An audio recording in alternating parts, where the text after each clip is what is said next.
G'day, I'm Paul. You're about to see what I reckon is the coolest off-road vehicle that we don't get in Australia. It's called the Mahindra Thar. We're at Mahindra's four-wheel drive proving ground in India near Chennai, and I really wanted to see exactly what this is like in its home country, and my fingers and toes are crossed that one day it'll come to Australia. Now, how much does it cost? So here in India, it kicks off at just under $20,000 and it goes all the way up to a little over 30 grand. So it is very affordable motoring.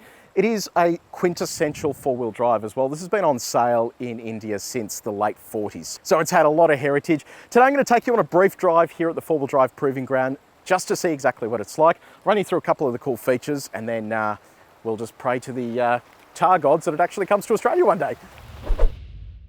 So welcome to the Thar's cabin. It is absolutely torrential here at the moment. So I thought I'd really quickly just run you through this interior before we go for a very quick drive. It isn't going to be the most productive video in the world. We only have an incredibly short amount of time, but I thought it'd still be worth doing anyway because it's such a cool car. So head of the driver, let me get rid of our GoPro here. Head of the driver, you've got an analog set of tacho and speedo with a digital gauge in the center. They're actually working on a 5-door version of this as well. So that I think is going to bring with it an update to the interior as well. 7-inch infotainment screen with some off-road settings just there. Apple CarPlay and Android Auto. So pretty modern there from an infotainment point of view. You've got grab handles, you've got Thar insignia on the doors. 4-seat, so similar to the Jimny in terms of that setup with a small boot, but then 4 seats to work with. Manual four-wheel drive controls, electric windows. So it is pretty well equipped when you consider exactly what you could be getting in this segment. So hopefully that gives you a bit of an idea of what it's like here inside the cabin. Let's go for a quick spin around the four-wheel drive track here and see how it fares in these terrible conditions. So we have just hit the road in the Thar. I'm going to tell you, it has just started bucketing down here like you wouldn't believe. So I'm absolutely soaked at the moment. Sean is currently swimming back to the car. So this is exciting because this car isn't coming to Australia, unfortunately, but I want to know, just based on the video that you're about to see, do you want it to come to Australia? So let me know in the comments section below as we go through this. Today we've driven the Scorpio through this area. This is Mahindra's 4x4 proving ground. It's basically where they test and develop all of these cars, and the car that we're sitting in at the moment is actually one of their pre-development cars. So it's not representative of the final product, but it was around here. They were able to get us a drive of it, and we're able to see sort of exactly what it's like. So there are going to be bits here that aren't right, and there's a lot of it that isn't right, but it is just a good chance to sample what the Thar's actually like. So I'm in two-wheel drive high range at the moment. I'm going to flick it over to four-wheel drive high range. So no electronic selection modes here for that. You just pull this lever down, that flicks you over into four-wheel drive high range, and then you're good to go. So it is a bit more sort of robust than having to use an electronic system that relies on computers and stuff to make it happen. In addition to that, you've got a four-wheel drive low range, and you have the availability of a mechanical rear diff lock as well. So you do have sort of all bases covered there. If you don't go for the mechanical rear diff lock, you get a brake-based sort of diff lock system as an alternative. Okay, so we're going to start off through this little muddy section here. We're in low range now. This is available both as a manual and an automatic as well.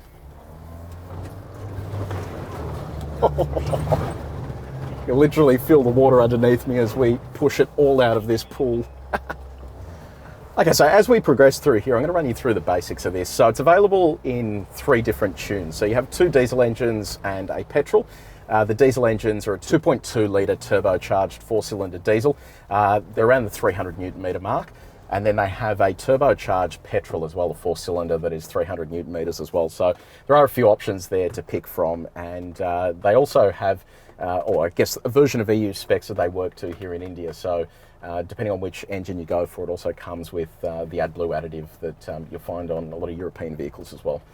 So we're not going to be able to do exactly what we wanted to do, but we're going to head out here in the Thar and just have a look at how it performs compared to the Scorpio. I'm going to run it through as much as I possibly can that we ran the Scorpio through earlier today. Scorpio was extremely capable, but it's a longer wheelbase than Thar. You've got to remember Thar being around 4 metres long. It's not exactly a huge vehicle, and that means that you have sort of less wheelbase to work with, which makes it a little trickier for off-road driving, but it should mean that it is slightly nippier and also easier to get in and out of some of these areas, so we'll see how that goes. Okay, so first obstacle is going to be our hill climb here. We did this before in the Scorpio, but it was bone dry, so I've popped this into low range, just uses a stick instead of being an electronic system.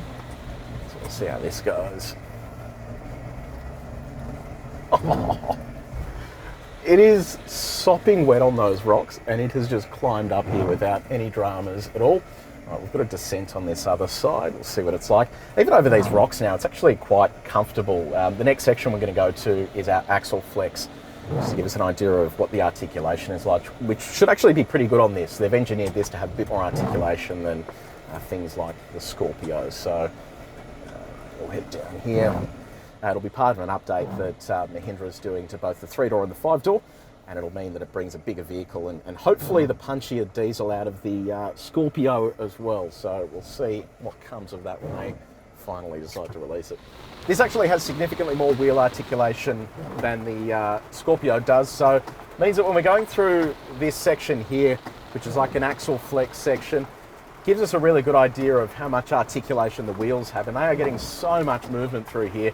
And it should mean that when we do the sort of the more hardcore offset mogul, that it actually falls into the ruts a bit more. It'll be interesting to see how this goes as a short wheelbase in comparison, but yeah, this is unreal. All right, let's head over to the next section, which is our steps. Just in terms of the off-road specs, this thing is fantastic. So you've got over 200 mil of ground clearance, but more impressively is your approach and departure angles. It's like over 40 degrees approach, and then not much more, or not much less rather, for the departure angle. So there's some pretty serious numbers there in terms of being able to get this through some rough terrain. Short wheelbase as well, which means it should be a little bit trickier to maneuver, but I think with this off-road equipment it won't be too bad. Okay, so next section here is our steps. These are all-terrain tyres, but these steps are very slippery at the moment because it is still absolutely bucketing down, so we'll see how this goes. Now you've got to remember as well that this is a car that starts at under 20 grand in Australia. It's kind of like the Suzuki Jimny, except it actually has a decent engine. It is walking up here without any dramas at all. And it's actually really comfortable as well. So multi-link suspension at the rear means that it is sort of just bouncing over this stuff without too many dramas. And no hits yet underneath either, so a decent amount of ground clearance there. I cannot believe how much rain there is outside. Gotta tell you, Sean is very dedicated. Poor guy. Okay, we'll go down the steps now as well. Okay, so we'll head down the steps now, and a bit of background on this place. So it's Mahindra's 4-wheel drive proving ground. So they test SUVs here, so stuff that isn't designed for off-road. They also test proper hardcore off-road vehicles here as well, like the Thar. So this is where they develop everything before they head out onto the road and do actual testing. Cars that we're driving are all pre-production cars, so they're cars that have been used as production development vehicles in the past, and we're going to get crushed, but they use them for customer experience days here. People can drive cars they don't own. They don't need to own a Mahindra, but a lot of Mahindra owners come here to actually experience what their 4-wheel drives are capable of. And to think that the Jimny is, I reckon, about double the price of this in entry-level form here in India, just goes to show you how much margin there is in these vehicles. And this is why I think this would actually do really well in Australia. And I'm keen for your feedback. Do you think this car should come to Australia? I want to know what people think. Do you reckon it should come to Oz? Do you reckon they just need to leave it where it is? I want to know your thoughts. So look, this has just been a super brief look here at the Mahindra Thar. Do you want to see it come to Australia? I know I definitely do. So let me know in the comments section below. I reckon if we can get enough interest for this, we might end up seeing it in Australia.